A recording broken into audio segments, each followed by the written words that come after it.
It is very confusion based character Sylvia का। अगर हम देखें, एक तो उसकी वो मिस्ट्री, पूरी लाइफ जो है उसकी मिस्ट्री बहुत ही एक डिफरेंट टाइप की ये राइटर रही। इवन कि इसको अगर हम देखें तो इसकी age just she was 6 years old, 6 or maybe 7, when she wrote a poem for her father, because इसके बारे में जो एक फेमस चीज़ है वो है इसका इलेक्ट्रा कॉम्प्लेक्स, जो कि लिटरेचर में और किसी राइटर का ये हमें नज़र नहीं आता, फ़ीमेल में स्पेशली। तो फीमेल करेक्टर्स में या जितने भी आपके पास राइटर्स हैं, ओवरऑल लिटरेचर की ये बात हो रही है, तो उसमें सबसे ज़्यादा जो एक जिसको कह सकते हैं कि नेगेटिव कॉम्प्लेक्स या वर्स्ट कॉम्प्लेक्स, वो सिल्विया प्लाथ का काउंट किया जाता है कि ये इसमें था। बट वो सिर्फ़ और सिर्फ एशियन राइटर्स जो हैं उनके पॉइंट ऑफ व्यू से है। अगर हम उसकी वो अमेरिकन सोसाइटी के पॉइंट ऑफ व्यू से बात करें तो वो इतना ज़्यादा जो है वो अनडाइजेस्टेबल नहीं लगता उनके हिसाब से। Now what is Electra complex? Electra complex जो है, it's you can say feeling of fulfillment of sexual desire with own father, ये उसका कॉम्प्लेक्स था।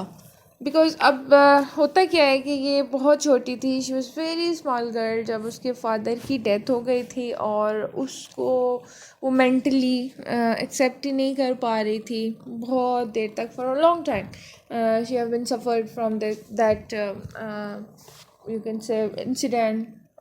उसका बहुत ही उसने ग्रेट लॉस वो अपनी लाइफ में उसको लगता है कि ये उसका था। एंड डेफिनेटली हर एक अगर हम किड की बात करें तो ये चीज़ कोई भी जो लॉस है आपकी किसी भी रिलेशनशिप का कभी भी होता है, तो वो एक ऐसा लॉस होता है, चाहे वो कोई किसी फ्रेंड का लॉस हो जाना क्यों नहीं है, जब वो ख़त्म हो जाती है, एक पूरा इंसान आपकी ज़िंदगी से चला जाता है, तो ये कुछ लोग जो हैं वो उनके लिए मुश्किल, बहुत ही मुश्किल होता है उसको टॉलरेट करना। कुछ के लिए बस वो मॉडरेट सी एक चीज़ होती है, कुछ के लिए लेस। बहरहाल इफ़ेक्ट उसका ज़रूर होता है। तो सिल्विया पे कहा जाता है कि इतना ज़्यादा इफ़ेक्ट था कि ये कभी भी उसको भुला नहीं सकी। इवन कि जब इसने शादी की, ये मेल से जो है इसकी कोई फ्रेंडशिप नहीं रही थी, और ये बड़ा अनयूजुअल सा था उसकी, अगर देखा जाए बाकी कंटेम्प्रेरी पॉइंट ऑफ व्यू से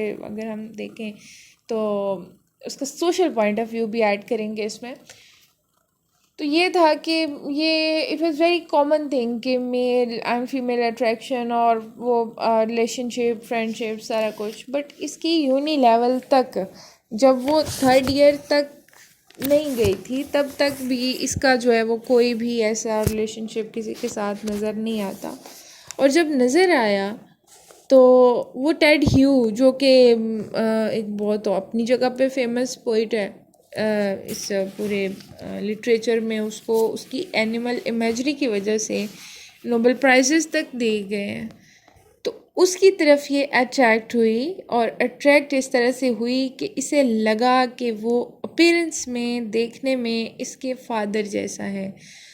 और ये अपने घोड़े से उतरी, यूनिवर्सिटी जा रही थी, ये यूनिवर्सिटी में ही थी, उतरी और जाते ही उसे इसने डायरेक्ट प्रपोज कर दिया, without asking, without telling him anything about herself.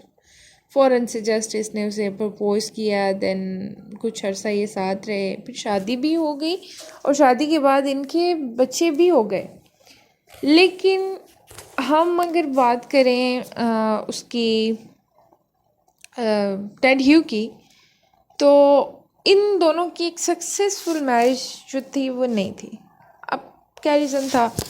क्योंकि टेड ह्यू के बारे में कहा जाता है कि he have many love affairs in his life with many girls, और ये इनके क्लैश की वजह बनी थी। और क्लैश अब इनका ऐसा नहीं हुआ कि इनके बहुत बड़े बड़े झगड़े हुए और फिर जो है वो इस फॉर्म में, नहीं, बल्कि सिंपली क्या हुआ कि टेड ह्यू की ये सारे मामलात को देखते हुए जब इसे लगा कि मज़ीद शी कांट हैंडल हिम, अब वो नहीं चल सकती उसके साथ, तो इसने उसे कहा कि ठीक है, अच्छे तरीके से अच्छे अंदाज में जो है वो हम दोनों को एक दूसरे से अलग हो जाना चाहिए। और इस तरह इनकी सेपरेशन यानी डिवोर्स हो गई। और डिवोर्स के बाद भी इन दोनों का आपस में बड़ा अच्छा जो है वो कांटेक्ट रहा, फ्रेंडली रिलेशनशिप रहा। और वो अपने बच्चों से मिलने आता जाता रहा, सारा कुछ था। ठीक है, ये उसकी बस अपेरेंटली कुछ लाइफ के, मैं आपको कुछ फ्लैशबैक्स समझ लें वो बता रही हूँ, आपने बायोग्राफी ज़रा डिटेल में करनी है। ये चीज़ें जो है इनका बस अब देखेंगे कि असर जो है ना वो इसकी शायरी पे किस तरह है। फिर जो है वो इसने many times she attempted for suicide, लेकिन हर दफ़ा जो है उसे बचा लिया जाता रहा। कभी ये नींद की गोलियां खा लिया करती थी और टाइमली इससे जो है वो कोई ना कोई फर्स्ट एड मिल जाती थी। मतलब बहुत दफ़ा इसने ये चीज़ की ट्राई, इवन के आखिरकार इसकी जो लास्ट फाइनल अटेम्प्ट थी वो फिर सक्सेसफुल हो गई। उसमें इसने तरीका ये किया कि सबसे पहले इसने अपने घर में, मतलब इस पे वो एक डिप्रेशन का कह लें, पैनिक अटैक होता था। और उस दौरान में ये इतनी ज़्यादा आउट ऑफ कंट्रोल हो जाती थी, किसी कुछ पता नहीं चलता था कि अब क्या हो रहा है।